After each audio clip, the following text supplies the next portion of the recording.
What's going on, guys? Cask Me Anything here. I'm Eric Stein. I got a couple great bottles to show you guys this evening, including this one, which I picked up this weekend.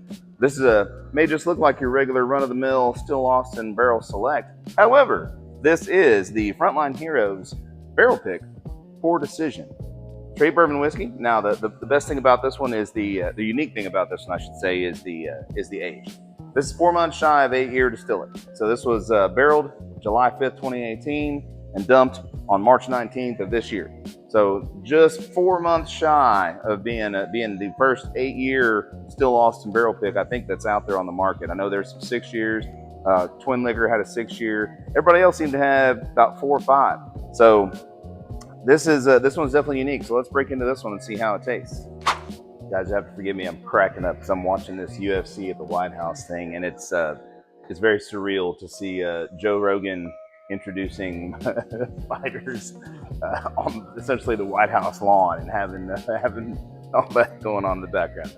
I don't know, crazy, but really cool. Definitely kind of probably a once in a lifetime thing we'll ever see. However, back to bourbon.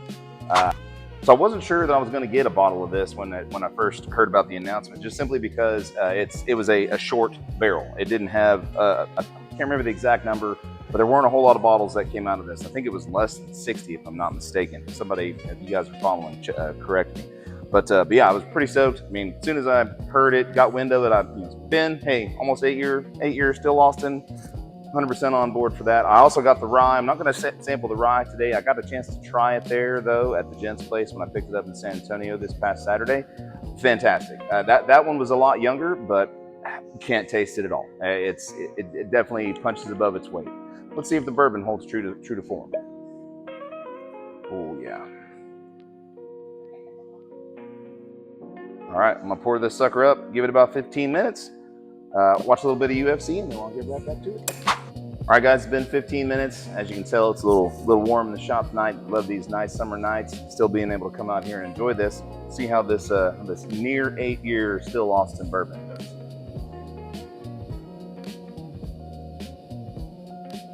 Oh, buttery on the tongue, not hot at all. Now the proof on this one is a little low by comparison. A lot of the other barrel strength ones that come out are 116. I guess I should say cask strength.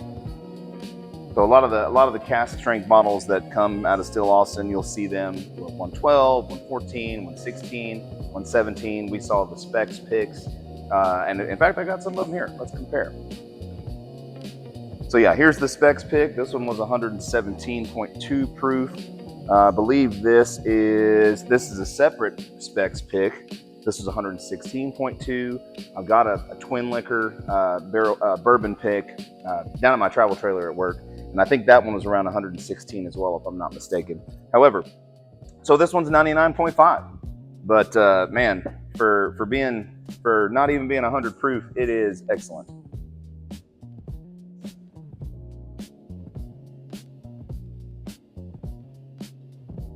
Yeah, I mean the notes that I get right off the bat,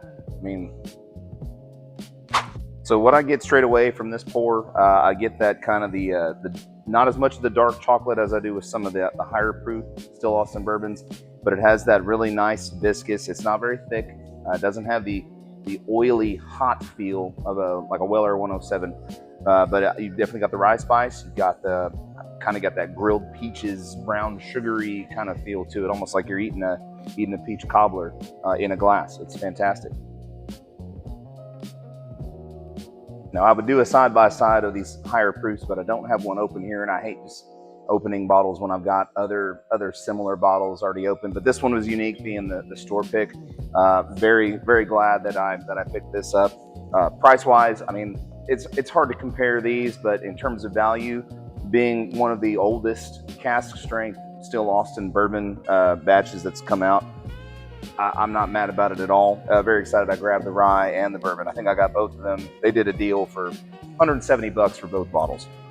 Some of y'all are watching and may think, oh, that's really high. Well, it would be for something just straight off the shelf, but for something that was a barrel pick, I tend to side with the group that says they'll pay a little bit more for barrel select and barrel picks of any distiller. So yeah, no, this is an all-around hitter. I've got no complaints about this. The only thing I wish I did know was a little bit more about what the breakdown is in terms of white corn, rye, etc. to this pick. But I may reach out to Still Austin and see if they can give me the specs on this, and I'll do a follow-up video and send those along. Guys, I'm telling you, this is so surreal to just be sitting here drinking bourbon with UFC on in the background, and they're fighting in front of the White House.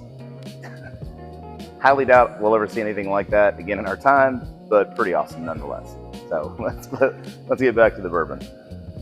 I seem to be fumbling my words terribly this evening for this video, so I apologize in advance if it's awful. However, that being said, the second bottle for this evening, Found North 12 year. This is a single barrel cask strength. Picked this up in Louisiana.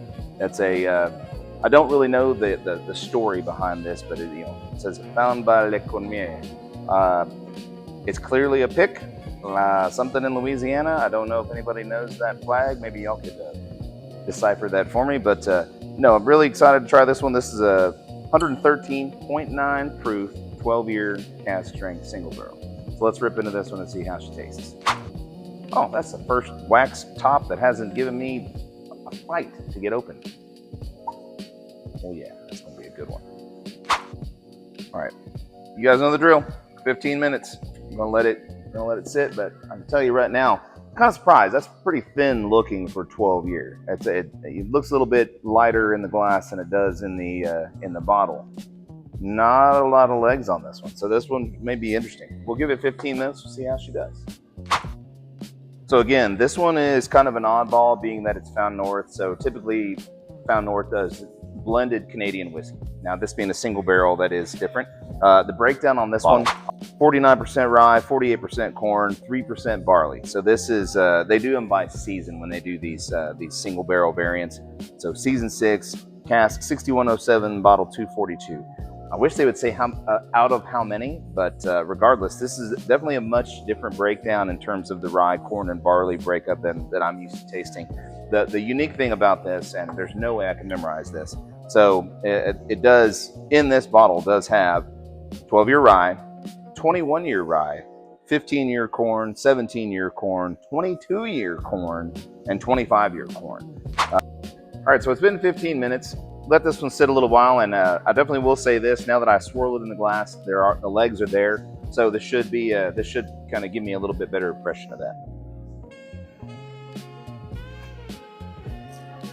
I had to smell it twice because it actually makes me feel like I'm sitting next to the ocean. You know that smell when you're sitting on your patio at the condo out by the coast.